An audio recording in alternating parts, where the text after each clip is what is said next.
Nicholson came up as in terms of painting. Painting, yeah, sorry. Yeah. Yeah. So could you tell us a little bit about Pat Nicholson? Yeah, Pat Nicholson. I got to know her. Don't we have a painting person? Yeah, we do. We have one of my paintings. In fact, I bought it some time ago, and in due course, the Seattle Art Museum had an exhibition of her work, and they wanted me to have it back and to loan it to them, which I was willing to do. And they said, well, we only, however,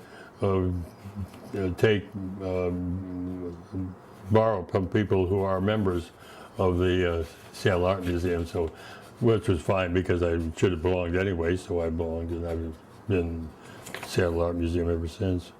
Joe Scherzen was Frederick's display. Frederick and Nelson display. He was a very nice guy and a very nice wife, and they were very pleasant people, and they enjoyed them a lot. And he was very strong in leadership.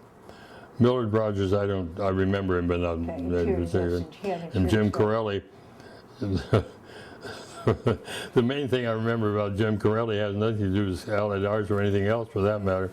He noticed that I tend to tie my shoes upside down. The lace is not the shoe, but the lace, and so ever since then I tie my shoe, and I tie it, and then I turn and twist it around so the upside down is. I never really ever learned how, because somebody, whenever they taught me how to tie my shoe, they obviously taught me by doing it for them. Right side up, but for me, it's watching it upside down. Because I worked for him on the opera house and the Burke. That's heard that? Yeah. Very funny. Now, there was in 1955, John Detley, he appointed you to be the chairman of the Resolutions Committee, and Joe Scherzen and William Hickson served with you on that Resolutions Committee. So you guys worked together. Yeah, apparently, I don't remember it. Okay. I did have a painting of Nixon's or Hickson. He's not on. He was on the faculty at the University and School of Art, and I did have one of his paintings. I think I gave it away. I don't have it anymore. So he was also a painter. In fact, I really rather enjoyed them, but I can remember there was some awkwardness developed. I forgot it had something to do with his wife. She had a funny name, and I never had. I'm not terribly good with names anyway, and apparently I stumbled on it once or twice, and she was a little snippy about it, and I cut off my association. It's too bad you didn't have a nickname that you could just that would be easy. Yeah. You were also appointed to the point person for the Committee for Roadside Treatment that became the Roadside Committee. Yeah, that was a very important. That was an issue that we were very much involved with. Dan Evans and what's the name of the former senator that of that era? He was replaced by the tennis. Slade Gordon? Slade Gordon. They were both in the legislature, and they both were very supportive of legislation to protect the I-5 and its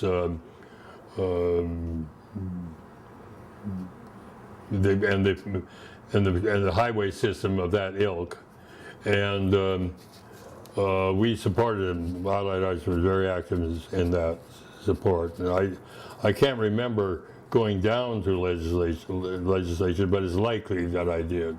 It's actually in the records. It says that in 1961 you went. Yeah. Okay. You went down there? Went down there with. I'm just trying to. There was a person you went with. Ibsen Nelson. I was going to say I think I even. No, Ibsen was not there. I'll just find it. Oh, Marvin Durney. Marvin Durney? Who lives here now? Who lives here now, by the way. Yeah. Okay, that's great to know. Yeah. And that was successful legislation. Mm-hmm. Yeah, what we got was the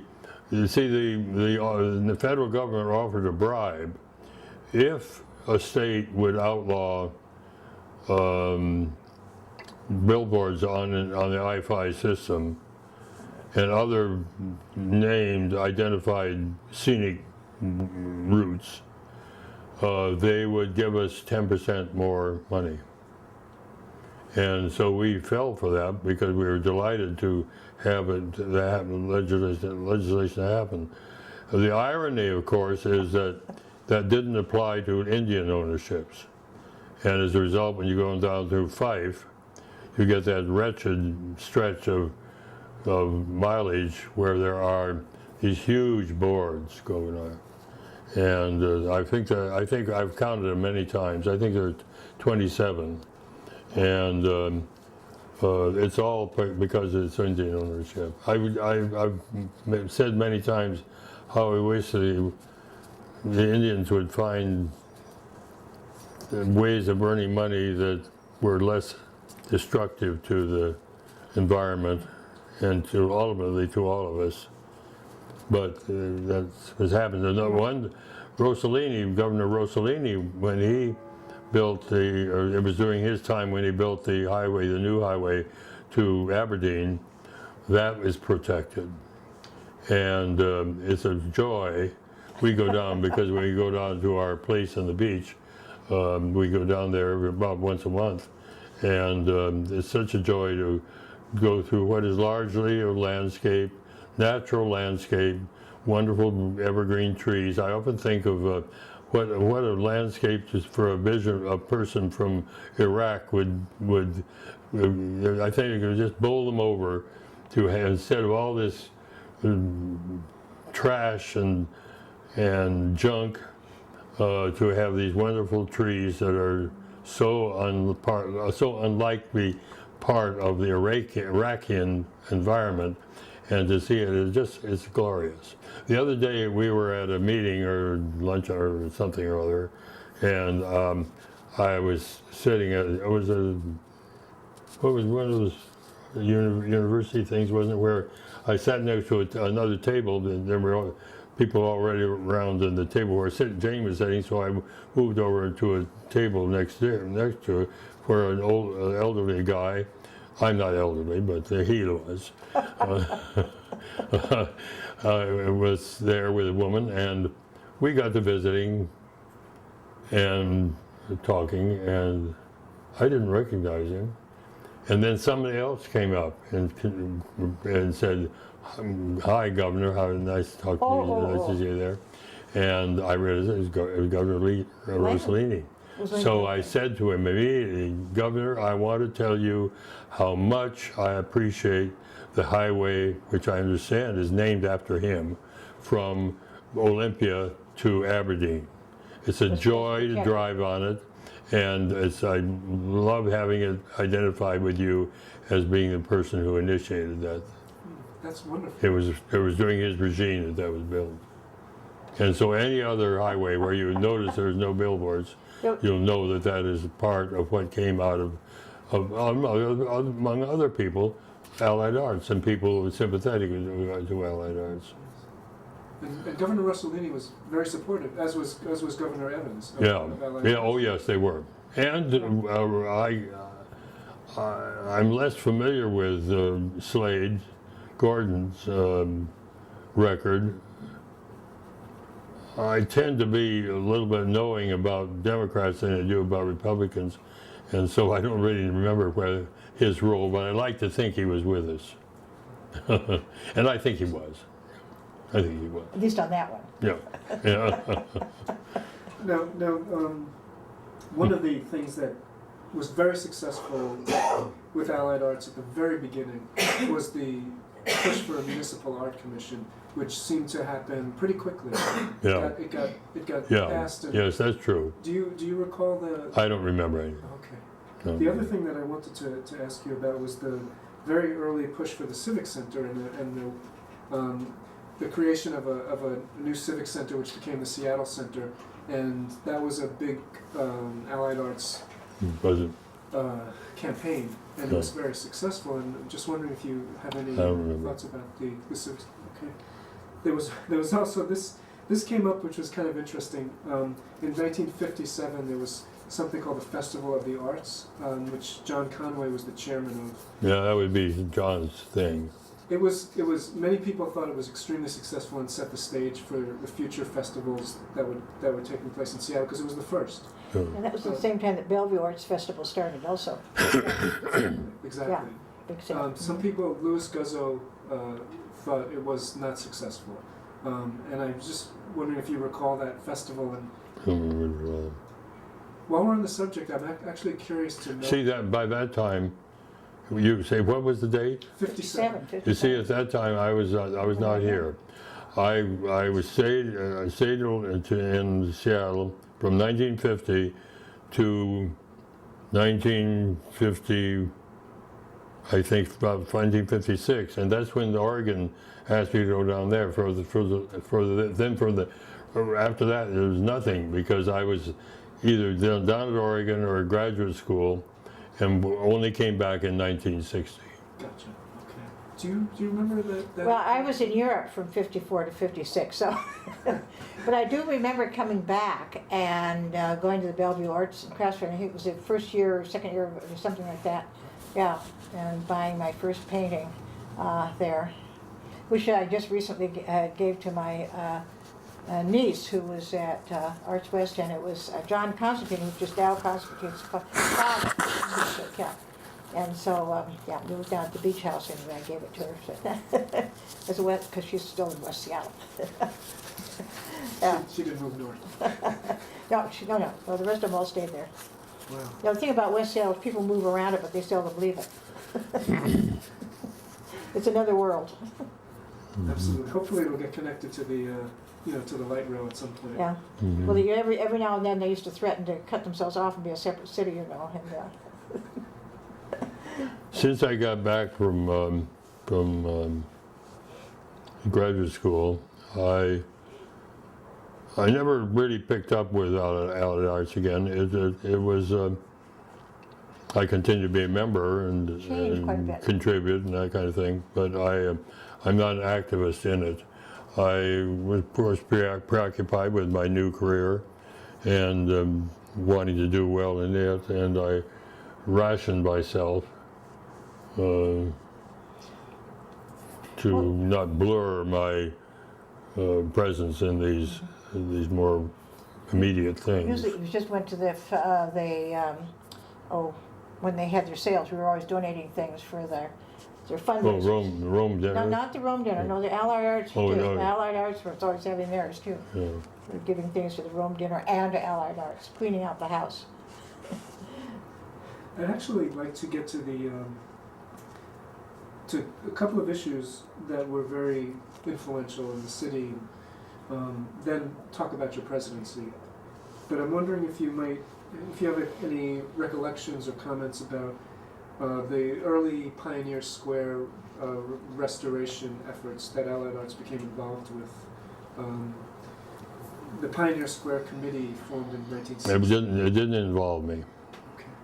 By the way, Ralph Anderson lives next door now, so you may, right next over there. So Marvin Durning and Ralph Anderson are here? Yeah, so as far as Pioneer Square was concerned, and I know that there were those who were taking credit for it, but he fought the battle for so long before he ever got the first building the city let him do anything with.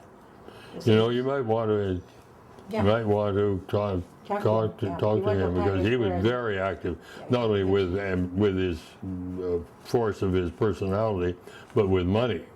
Yeah. Because he made investments and was part of the initiative that got things done and remodeled and preserved and got that kind of thing. So Ralph would be a pretty good person. I wouldn't linger too long before you ask him because he's not terribly well, but he's I think it would be a good resource. Yeah. Absolutely, that sounds like. Whereas I was not part of that. Actually, one of the really nice things that you probably want to know is that when we interviewed Fred Bassetti, he really gave Ralph Anderson a lot of credit. Oh, he deserves it. And Well, Pioneer Square really is Ralph Anderson's project, and I know the mayor and everybody else took credit for it later after it was all done. But he really fought hard, and the first building I think he was allowed to buy was it First in Jackson. I think it was on the northeast corner, First and Jackson, and Salisbury. Alan Van Salisbury moved his design studio in down there, and Ralph put his office in. But Ralph wanted the nicer buildings in the city, wouldn't let him do anything with them. And so, so he started with a building he didn't think was very interesting, but it worked down to that one. But he was the one that really did it all on, kind of on his own, yeah. In many of our travels, we see these buildings that are really need a helping hand. We say, oh, we ought to tell Ralph about this one. He could buy this one in Malta, or he could buy this one. And it shouldn't be too tempting, because he was apt to do things like that. Well, we certainly need more Ralph Anderson to know. Yeah, right. So, but Norman's right. The sooner the better, because his health isn't all that good. Sure. Yeah. Absolutely. Yeah. We'll put him on the list, without a doubt.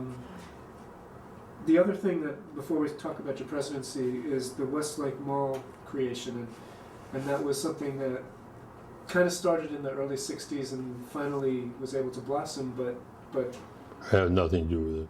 okay. That was that's Fred Bassetti. A lot of that's Fred Bassetti and when he was AIA president and doing Action Better City, the ABC. Yeah. Yeah.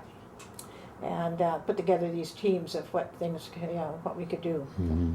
Mhm. Were you involved in the ABC at all? Yes, both of you? Well, I was somewhat, and yeah, because I was active in the local chapter. And, What was your participation in that? well, they put together teams, and they some of them took like Fremont, and some took the North End, which is or South Lake Union now, and of course that is a project, and with the idea of presenting something that said to the mayor or to whomever would listen to them, hey, look, this is what we could do with this. And of course the Westlake Mall and different things. It was an educational tool. And interestingly enough, I went to this meeting in Monte Carlo. Princess Grace hosted it. These women architects, and I took that film with us, this Action Better City film, and we showed it. Okay, and it was kind of interesting because it was one of the East Bloc countries that got up to praise us and say, let's follow the Americans' lead on this type of thing. Because what it was, and as I said, it was an educational tool. And you present it to everybody to look at it and say, hey, look, we can have a better environment. We can have a better city here. All we need is a little pressure in the right places, and to get our governing agencies behind us. And but it was kind of startled when because it was that was the Iron Curtain was still there, and when they got up and made this, I think it was the Hungarians, as I recall now. And but it was interesting. Yeah. Wow. And that film's still around someplace, I'm sure. Yeah, we have to find that. Yeah. Fred asked me to do a paper on the regulatory mechanisms, setbacks, zoning, heights restrictions, things like that, landscaping, which I did as part of that program. That was my contribution. See.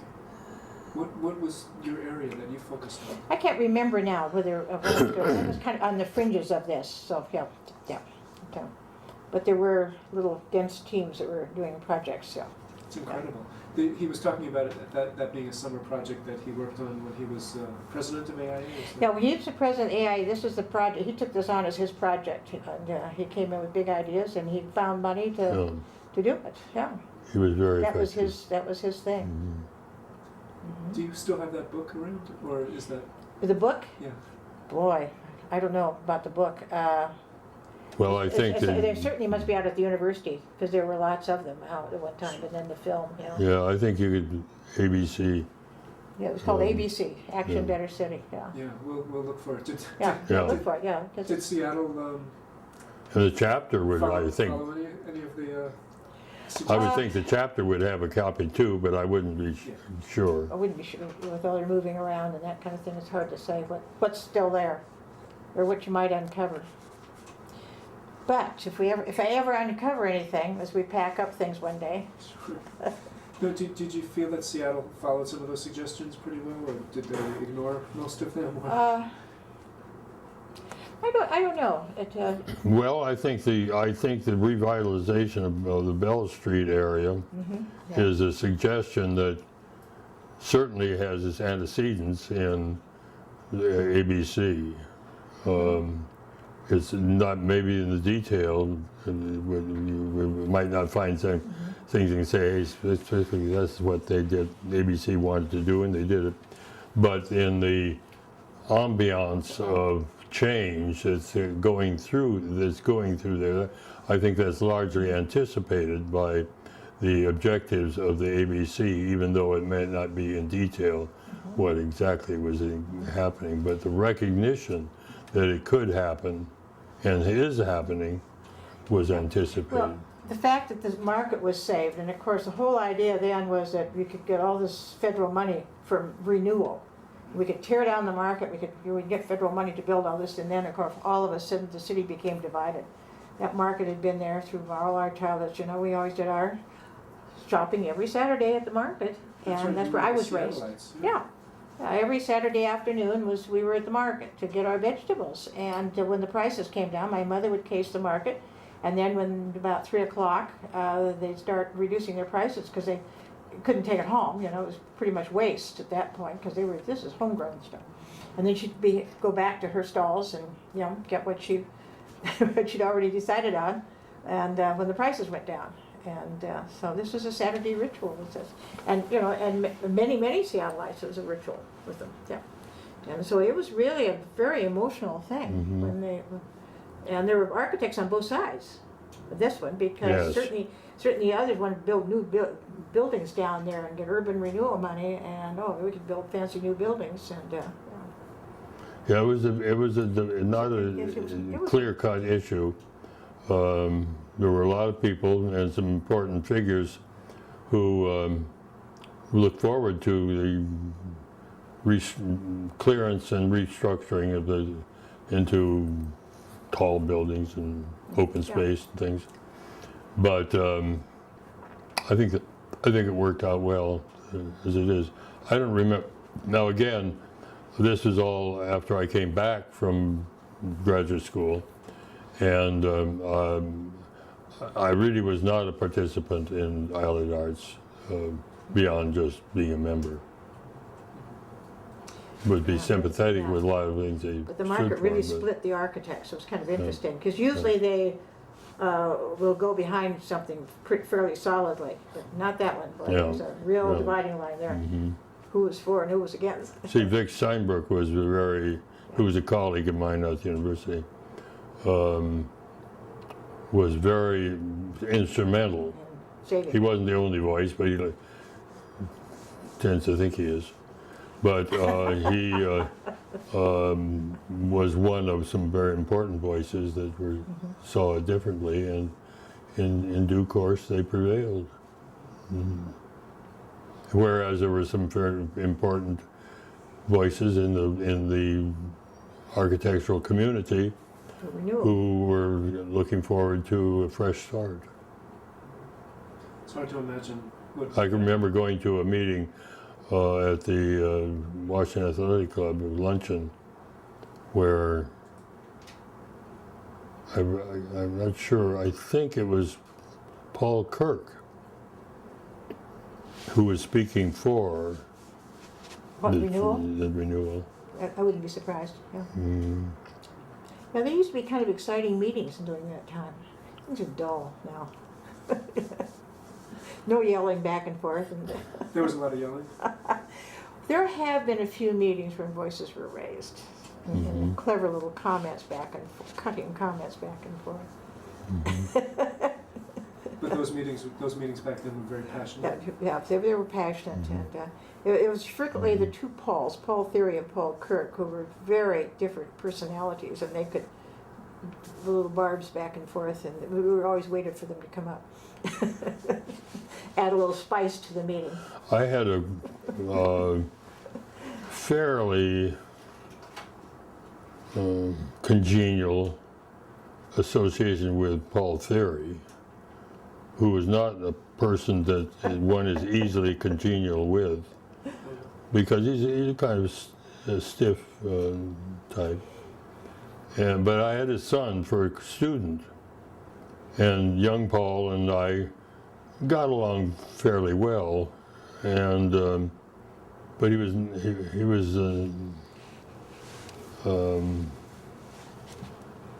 not a happy spirit, let's say. He was not meant to be an architect either.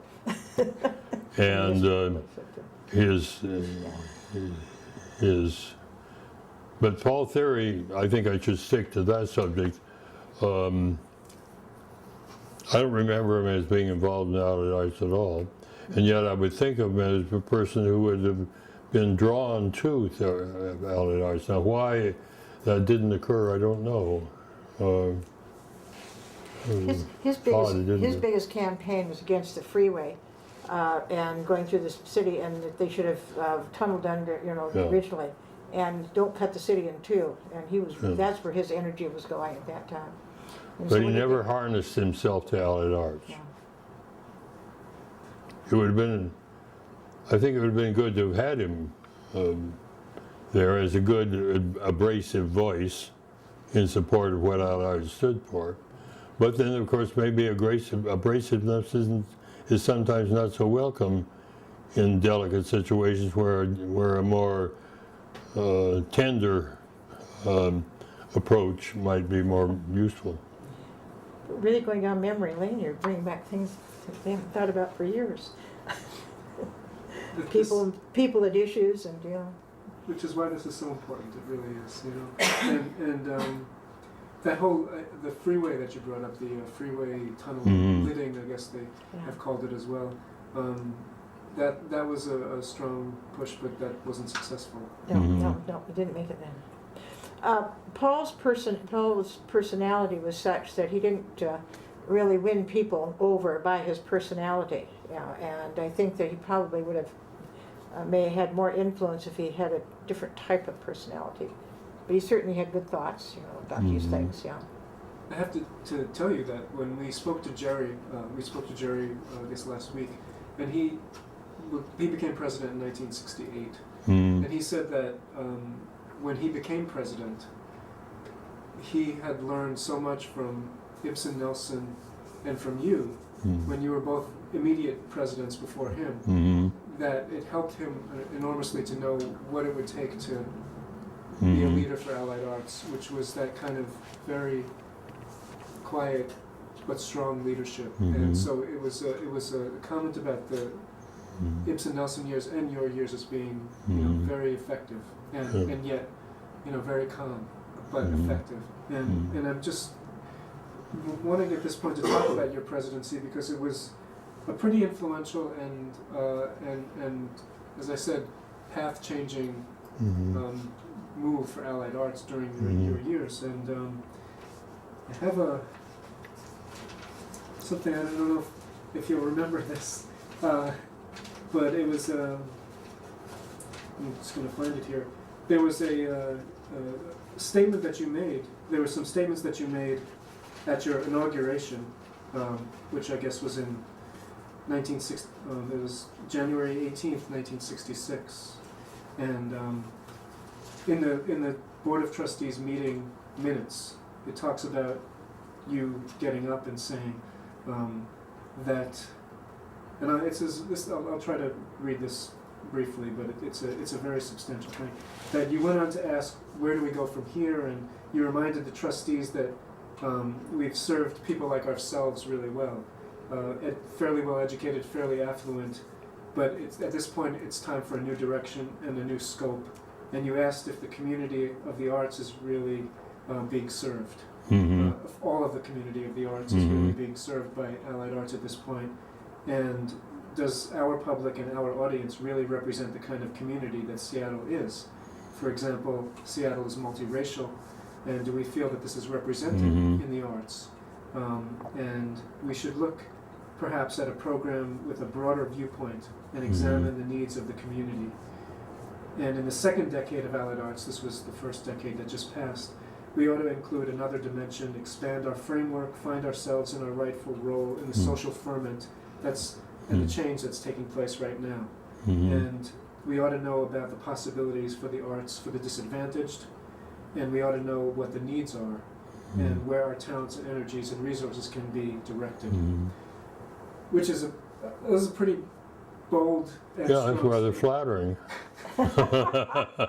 And you did. It seems like at that point you really did try to push very strongly for a new direction. Could you talk a little bit about your goals at that point when you came into office? Well, I think much I've said today is just simply linked to that. Jeff, I just don't. My memory bank doesn't very much serve me in the way of being able to bring detail to that. As I say, I'm flattered by the fact that I was perceptive, as I think those words suggest, and good for me. I don't know what came of it, but it was a great idea. Well, one thing that happened fairly quickly was in 1966 you convened a Congress called Arts in the Central City. And that was a Congress that focused on arts and minority groups. And you brought in Will Rogers Jr. to be the keynote speaker, who was part of the Bureau of Indian Affairs at that point. Oh. And it was held at Mount Zion Baptist Church, and you had a panel that was made up entirely of non-white arts representatives. Yeah. Which was a first for Allied Arts. And just wondering if you can recall that Congress at all. Leon Bridges was the remember Leon? Moderator of the panel, and You still see Leon. oh, you do. Yeah. Mm-hmm. You go back to Washington D.C. Mm-hmm. And he was in the he was also an architect. He's an architect. Yeah. Yeah. And a black. Yes, And a former was student. Yeah. a former student. Not of mine, but of He was in between it. He was after me in school, but he did go to school here. Yeah. And he was in with Ed Burke. And then they opened an office in Baltimore, and so then he went back to Baltimore, and he just never came back, and they split up. Yeah. Mm-hmm. He's still in Baltimore. Just Yeah, we doing see his him thing. there every year. We see him quite often. We go back to Washington D.C. So is he? Did he leave shortly after this? Shortly after 1966? Or? I don't remember exactly when they left. It wouldn't be much farther, much longer. I'm trying to remember. Did he leave before Burke bought the Japanese building and redid the theater? Remember that down in Fifth Avenue Theater. Not the Fifth Avenue. No. This is the old Japanese theater down in the International District. It's just it's just about a block away from the Kabuki Theater. freeway. Yeah. And I can't Down remember whether he in- was gone at in- that time, and that was a Burke project. But that was a very interesting. That's a very interesting project too. How they got the Japanese community to come in and restore. Yeah, it's a Kabuki theater, I guess, originally. Yeah. I don't remember any initiative in that direction. Yeah. It would have been obviously one that could be taken, but I don't recall. I see. There were some other things that happened during your time in office, including just trying to look through some of these. There were a lot of incredible things. One was that you worked very closely, or you tried to increase your involvement with some of the Central Area groups, Yeah. like the Central Area Motivation Program, Mm-hmm. an organization called Seattle Arts for Living, Mm-hmm. which was a group that tried to. It was an arts group that was in the Central Area, Mm-hmm. and there was tree planting involved, and there was also a camp that you set up for some that was set up for disadvantaged young people to learn music. That you worked with the musicians union to do. Mm-hmm. Do you recall any of those efforts? Mm-hmm. Pretty impressive stuff, though. Yeah, it sounds great. This was in '66 and '67, Yeah. and there was also, in terms of forward thrust, the forward thrust Mm-hmm. was. Yeah, I was on forward thrust, and I remember one time having a meeting this was before Jane and I were married. We had a meeting in my house, which I had built in Montlake, and I don't recall the circumstances, but it was a forward thrust thing. Could you explain a little bit about what forward thrust was? Because it's not a name that a lot of people recognize at this point. Mm-hmm. But could you explain a little what forward thrust represented? Well, it was, Well, initially it was set up to save Lake Washington. That's my Yeah. understanding. Yeah. Yeah, because which had become Jim Ellis, Jim Ellis. was The the- Ellis brothers were very active, but particularly Jim. he was the heart and Yeah. thrust of the program. And the need for regional transportation, and so many of the little suburbs around dragged all their sewage into Lake Washington, and had gotten to the point where, you know, you couldn't swim in it anymore and that type of things, and it was a matter of, okay, We were in danger of losing it. yeah, is this, are we going to let this happen? And And they threw in, made it really dramatic by making a multi-headed thrust that was not totally successful, but certainly was wonderfully successful in the extent to which it did exceed. And well, for instance, the plaque down here on the walls of the convention, area out of the convention center memorializes that he and his wife. renaming for him. And but again, I just don't remember my active. What about Phyllis Lamphere might have been involved in that too? I don't know. Yeah. She lives upstairs. Yeah. There's a hotbed around here. Actually, she was part of there was a new city council that Yeah. kind of emerged, I guess around 67 Yeah. at that time. And reform candidates, which helped Allied Arts a lot and helped the city and helped Forward Thrust. And I remember going out and doorbelling for her, and I was always amused by one episode where I came up to the house, and by that time things were getting a little stickier, and people at night were not terribly Opening their doors to- welcome to open the doors, and so I went up and knocked on the door, rang the doorbell, and the woman said, "Who's there?" And I said, "I'm here for Phyllis Lamphere." She said, "She doesn't live here." different interpretation. Yeah, right.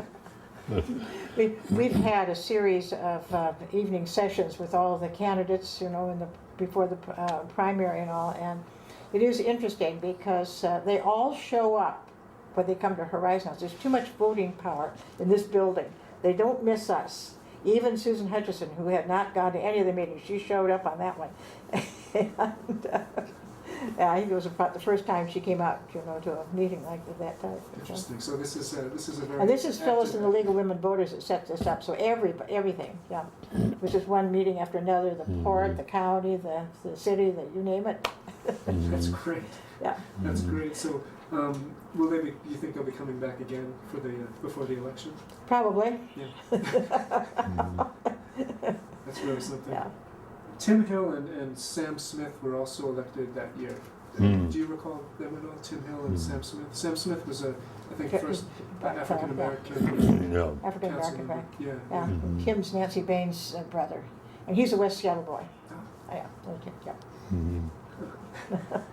Another thing It's that a small world. It's a very small world. Seattle is generally like that, it seems.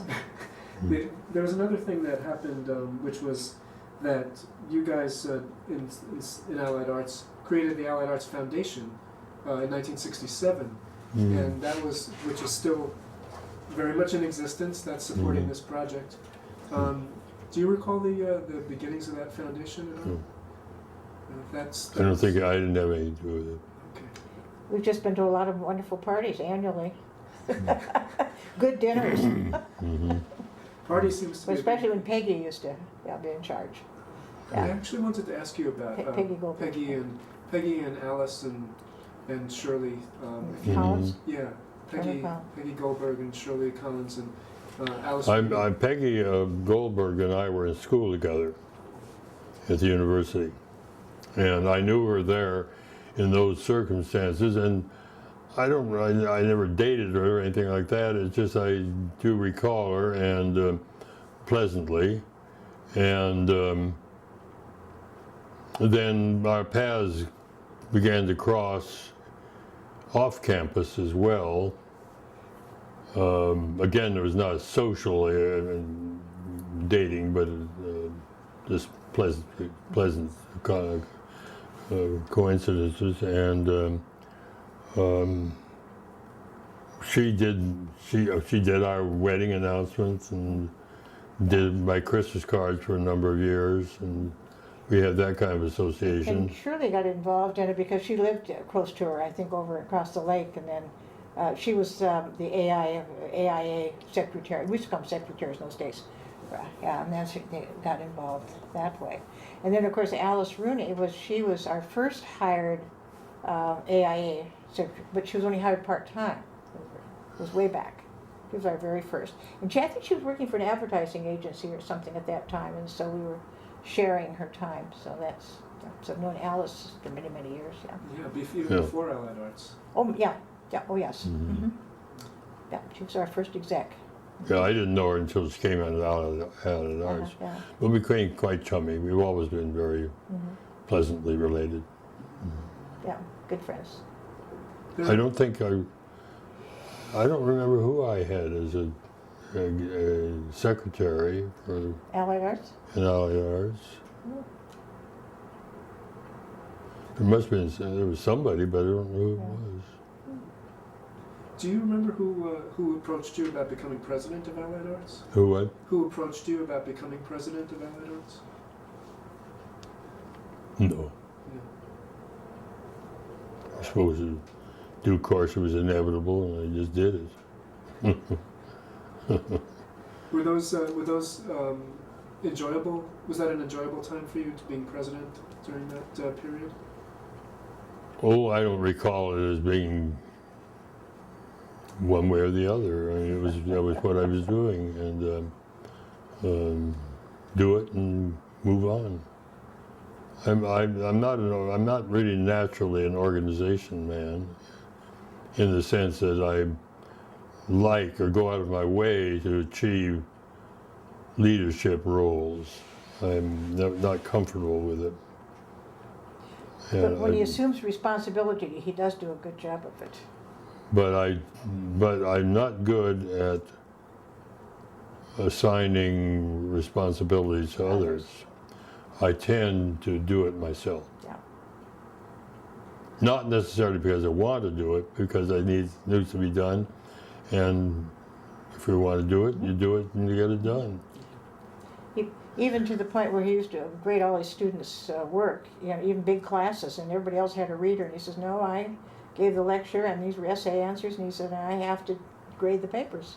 I'm so grateful that I am not on the faculty anymore dealing with people who needed, because of my expecting of them, to do papers based upon their own initiative.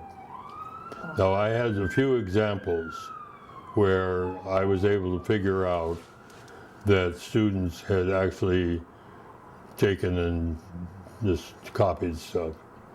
And but these days, the way in which that can be so easily facilitated by modern technology, I mean, I don't have to live that way. I got out of teaching at a time when I think it was totally being revolutionized by changes that I didn't either understand, or understanding wasn't sympathetic with them. And so I got out just in time. And I just, if you can't trust people to, for their own good, do things that you ask them to do, and instead cheat, and it's done all the time. I mean, people just have admitted they in every field. Yeah, it's dreadful. Yeah, I was to the point where people would come in, they would show me their work and look for a job, and there's no way a young person had that background. And I would say, would you mind taking a little drafting test? Well, let me assure you, when you wanted them to draw, they were out of there. Yeah, they claimed that was theirs, but it was not. It was ours. Yeah, and I remember one time somebody came in and wanted to hire one of my people to do her schoolwork. It was a girl too. Her schoolwork. Yeah. And I was having lunch, and I was in the back of the conference room, and I heard him say, "Well, maybe I could help you." Well, I was about ready to fly out when I heard that comment. And he said, "I can recommend," and then he continued, "I can recommend some good books." And then she got nasty, and she said, well, if you won't do it, I'll find somebody that will. And he said, well, that's their problem, not mine. He said, but there's no way I would ever do that. Yeah. So easy to cover your tracks. Yeah. You just simply use the technology for the immediate need and not for the long range experience. It's when you bring up the fact that you like doing things on your own just to make sure that they're done. When you're looking through some of the notes and the minutes and documents from this period that you were president, it becomes very clear that you wrote lots and lots of letters also when you were corresponding and following up on things on your own, Yeah. which was quite, so it's very Yeah. consistent with what you're saying. Yeah. You know. Well, I always felt that I like to take the initiative to respond to people's or point out opportunities that people have. And I like writing, and so it fitted my taste.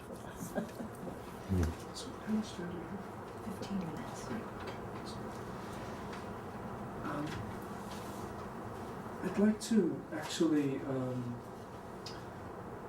maybe talk a little bit more about things after Allied Arts, or in the years after your presidency, and maybe we can focus a little bit on your work, both of your work, as in your fields, and some of the things that you are very proud of. And then I'd also like to come back and talk a little bit about the people that you especially enjoyed working with and some of your final thoughts. But if you could talk a little bit about the work that you've done. Well, mostly, good. Teaching is a role where, in a way, I suppose the merits of your efforts are in the consequences you see in the work of your students. And I have had a number of occasions. My situation has gradually evolved at the university.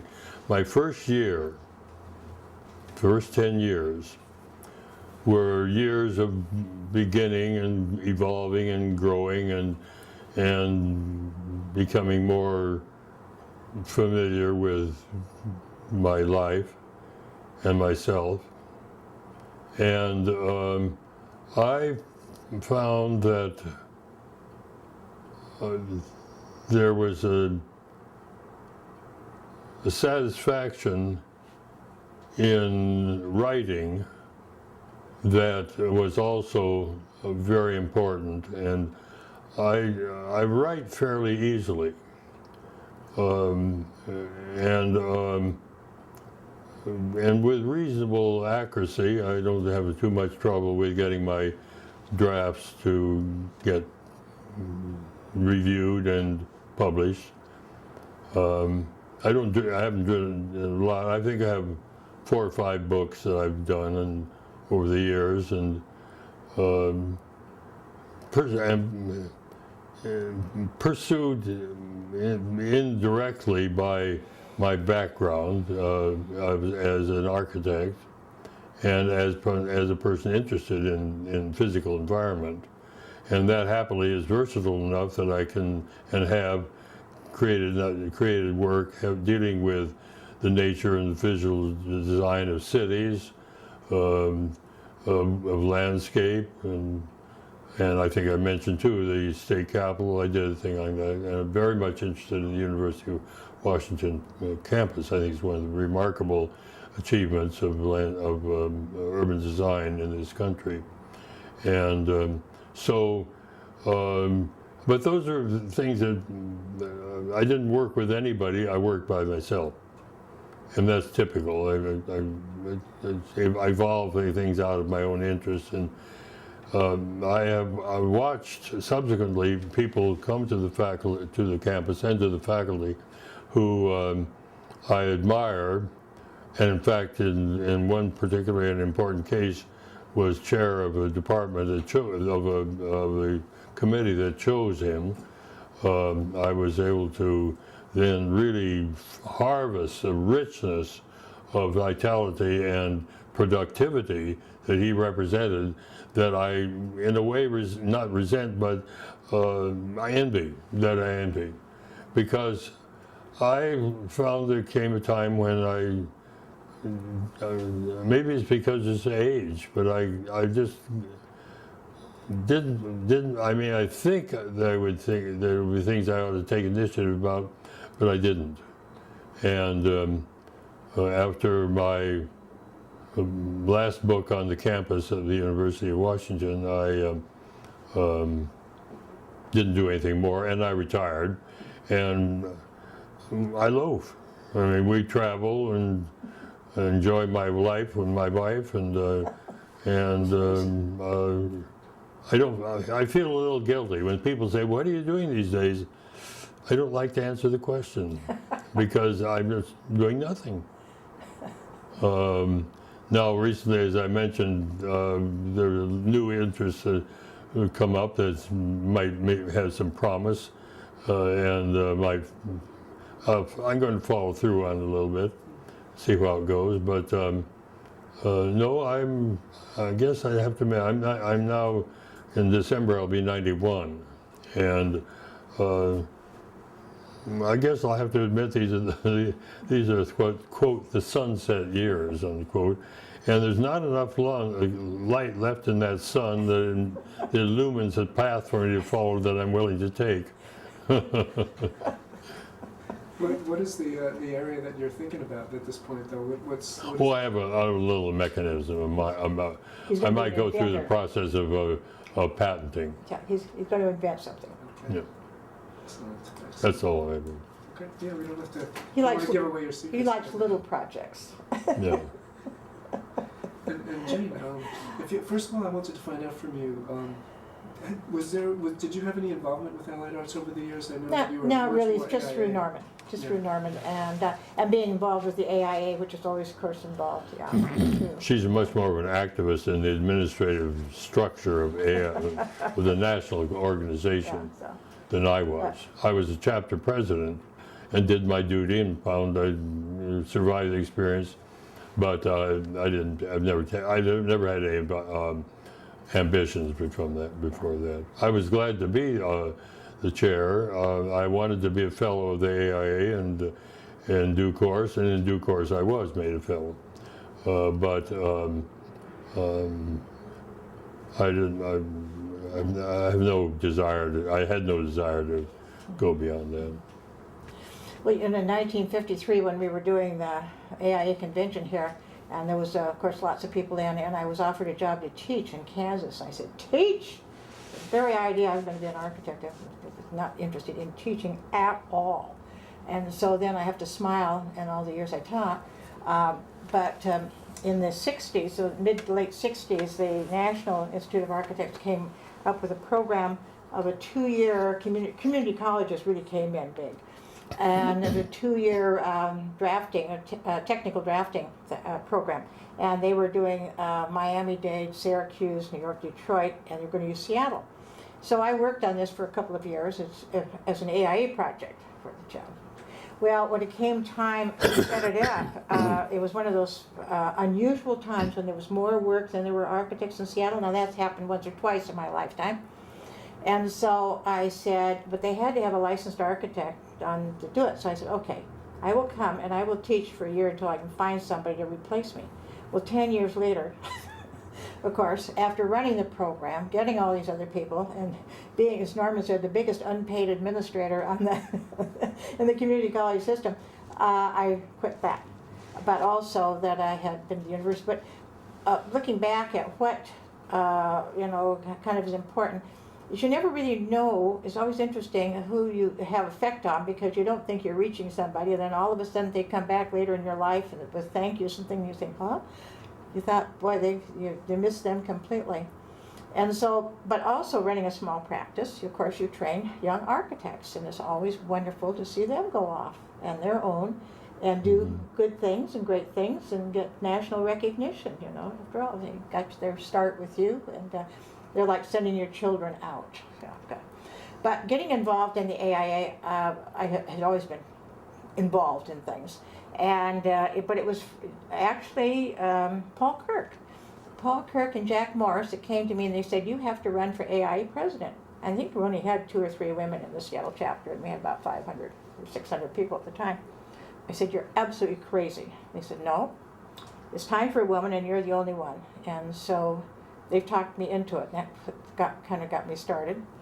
And then as far as going on to the national, that was not any great inspiration on my part, except that the regional director that represented our region, which is Montana, Idaho, Washington, Oregon, Alaska, Hawaii, and Guam, now Hong Kong's included, I felt did not do a good job. He was a nice guy, but he just never made his rounds. He didn't do anything for us. He just went back to Washington, D.C. and had nice parties.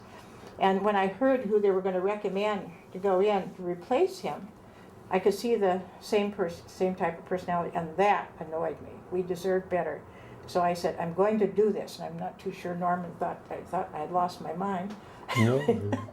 But anyway, so not only did I do my 3 years at tour of duty, then I retired from that. I was off, and then I went back to fill in because somebody else had to quit. Because they were losing their practice, and so that really started a long career. And then because I was involved with this international group of women architects, I got involved in the international committee, and so I went on to the international meetings, and then went on to become the first woman chancellor of the College of Fellows, because again, I guess I was a logical one. But a lot of that, there's no question in my mind, a lot of that had to do with the fact that years and years of training, working with men, paid off. Because they never really kind of looked at me as a woman. I don't think they viewed me that way. I was an architect, but I happened to be a woman. I wasn't a woman that happened to be an architect, and that was always the way I viewed it. But the rewards really were with the students, the young employees, and then with the clients. Oh, I did a lot of residential work.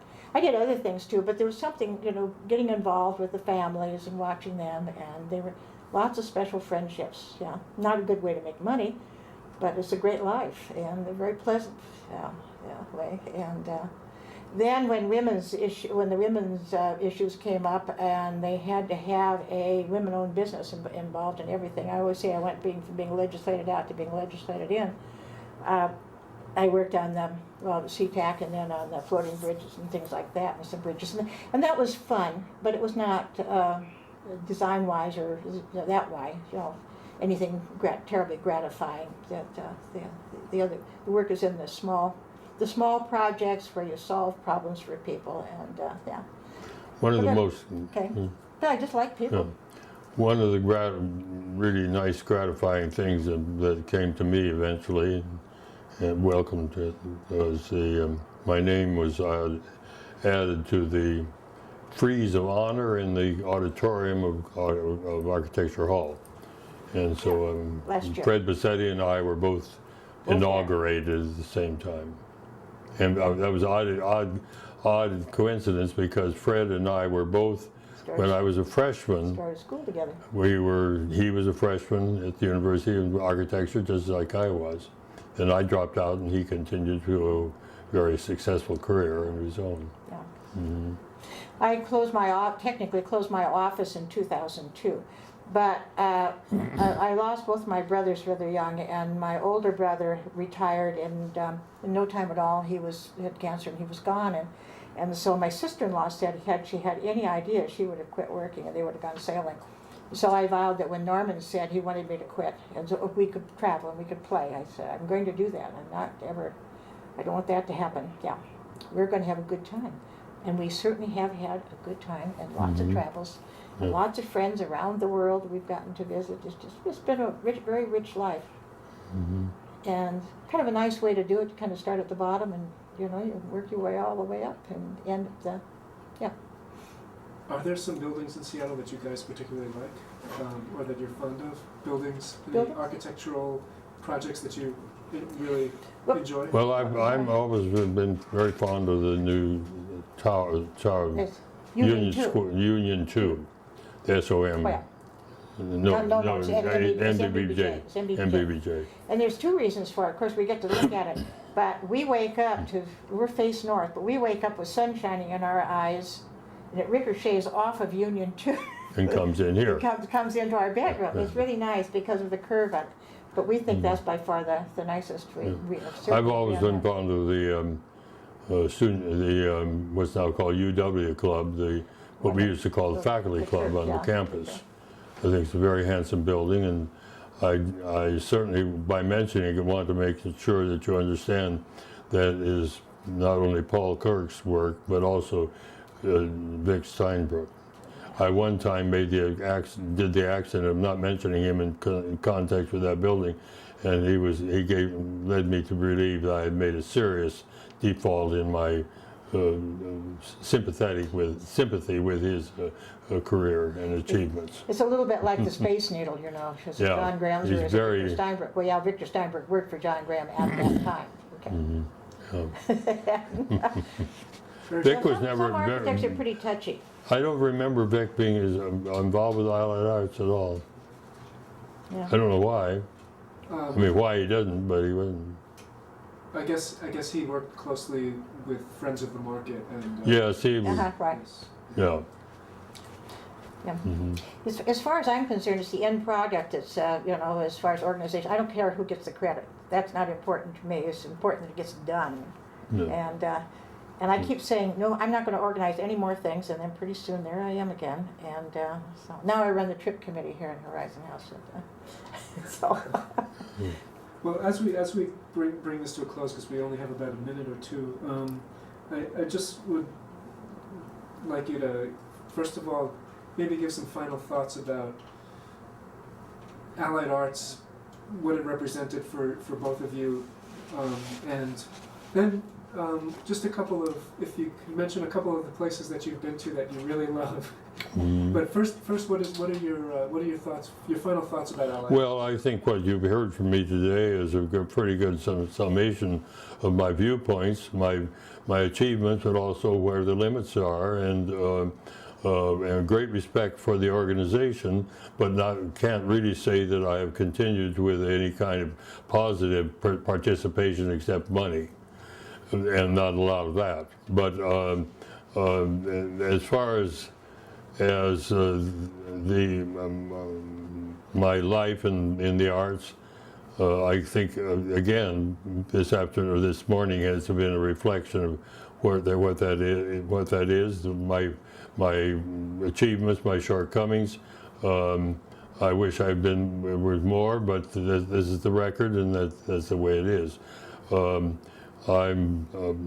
There was a second part of your question. Was some of the places you've traveled that you really... Oh, well, Jane and I have had the advantage of doing a good deal of travel, and I've always been affected by the experience we had of going to Bhutan, which is outside, just next door to India and to Nepal. And it was a remarkable experience because a very limited group that was allowed to go in, and that country is evolving into a new kind of democracy, which sounds very promising. But environmentally, it's a remarkable place because the Bhutanese have made a very positive decision about the quality of their environment and the quality of life in that environment. And so as a result, they do things which philosophically I would not support, but which in terms of the visiting experience is very nice. That is, they have required that architecture be confined primarily to the evocation of the traditional forms of Bhutanese architecture of the past, and they want to continue that because they want to have that uniformity and cohesiveness.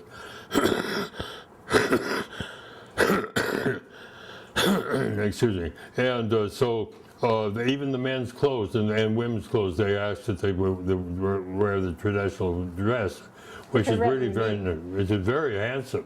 Very handsome. But again, you know, a kind of a repression of normal process of evolution, which a society needs to go through to be alive.